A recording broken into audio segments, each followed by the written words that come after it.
بسم اللہ الرحمن الرحیم۔ حجاب صرف عورت کے لیے کیوں؟ یہ سوال ہمارے لیے اس لیے زیادہ اہمیت کا حامل ہے کیونکہ یہ دنیا کی 4 ارب آبادی کے تحفظ، آزادی اور حق کا معاملہ ہے۔ اسلام چاہتا ہے کہ ایک باحجاب خاتون تمام تر پابندیوں سے آزاد ہو کر معاشرے میں ایک فعال کردار ادا کرے۔ روایتی حجاب نے اسلامی حجاب کے تصور کو فرسودہ بنا کر پیش کیا، جس کی وجہ سے اسلامی اور روایتی حجاب کے درمیان فرق واضح کرنا بہت زیادہ ضروری ہے۔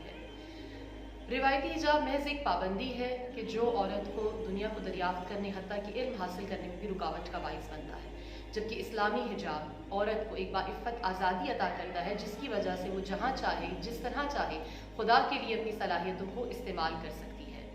اسلامی حجاب عورت کو وہ پرواز عطا کرتا ہے کہ جس کی وجہ سے عورت ہر میدان میں اپنا لوہا منوا سکتی ہے، چاہے وہ معاشی میدان ہو، چاہے وہ پیشہ ورانہ صلاحیتیں ہوں، چاہے وہ علمی میدان ہو، حتیٰ کہ میدان جنگ ہی کیوں نہ ہو۔ قرآن میں جہاں باقی واجبات کا تذکرہ آیا ہے، وہاں پر سورہ احزاب کی آیت نمبر 59 میں پروردگار عالم نے حجاب کا حکم دیا ہے۔ اس آیت قرآنی میں 3 احکامات بہت اہم ہیں۔ اول، ایک عام امتی کا رسول اللہ سے نسبت۔ دوسرا،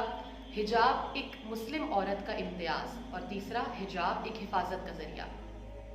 سورہ نور کی آیت نمبر 31 میں پروردگار عالم نے حجاب کا حکم دوبارہ دیا، جس میں مومنین عورتوں سے مخاطب ہو کر کہا کہ اپنی نگاہوں کو نیچی رکھیں، اپنی شرمگاہوں کی حفاظت کریں اور اپنی اوڑھنیوں کو اپنے سینوں پر ڈال لیں اور اپنی زیب و زیبائش کو چھپا کر رکھیں۔ ایک لطیف نقطہ یہاں پر یہ ہے کہ آیت نمبر 31 سے پہلے آیت نمبر 30 میں خدا نے یہی حکم مومن مردوں کے لیے دیا کہ وہ اپنی نگاہوں کو نیچی رکھیں، اپنی شرمگاہوں کی حفاظت کریں کہ خدا ان کے اعمال سے باخبر ہے۔ یہاں ان دونوں آیتوں سے معلوم ہوتا ہے کہ حجاب فقط وہ کپڑا نہیں کہ جس سے جسم کو ڈھانپا جاتا ہے، بلکہ حجاب کے 2 اجزاء ہیں، ایک لباس عفت اور دوسرا حیا، اور ان دونوں اجزاء کے بغیر حجاب نامکمل ہے۔ لباس عفت کی اگر بات کریں تو شرم و حیا کی، تو اس کا حکم قرآن میں اور الہی حکم مرد اور عورت دونوں کے لیے مساوی ہے۔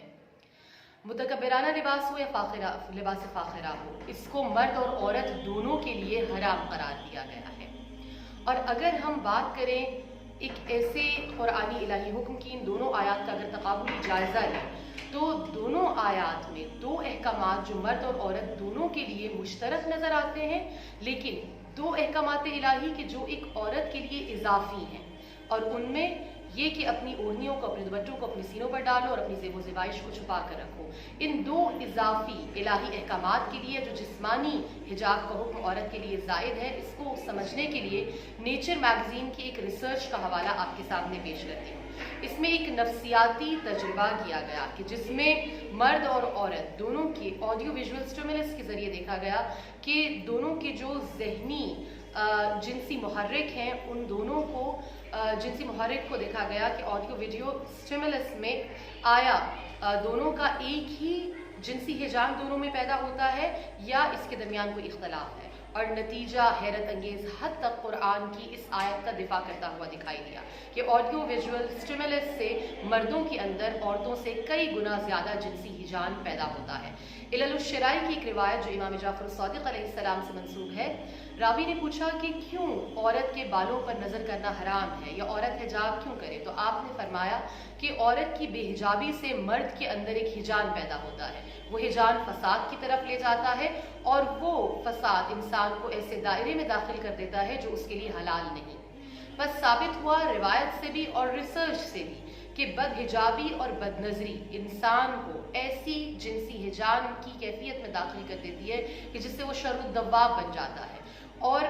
وہ یہ نہیں دیکھتا کہ چاہے کوئی معصوم یا مجبور عورت ہو یا لڑکی ہو یا بچی ہو، اس کی بھی عصمت دری سے دریغ نہیں کرتا۔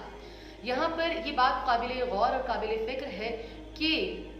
بد حجاب مرد اور عورت معاشرے کی بہت سی باحجاب خواتین کی حفاظت کو بھی، ان کو بھی نامحفوظ بنا دیتی ہیں۔ اسی لیے امام علی علیہ السلام نے ارشاد فرمایا کہ عورت کے لیے حجاب حفاظت کا ذریعہ ہے اور اس کی خوبصورتی کی بقا و دوام اور ہمیشگی کا باعث ہے۔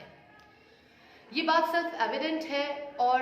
بہت زیادہ آبویس ہے کہ جیسے جیسے انسان کی عقل ترقی کرتی جا رہی ہے، ویسے ویسے آزاد فکر خواتین، چاہے ان کا تعلق کسی بھی مذہب یا خطے سے ہو، اپنی آبجیکٹیفیکیشن کو بطور پبلسٹی اسٹنٹ یا مارکیٹنگ ٹول کے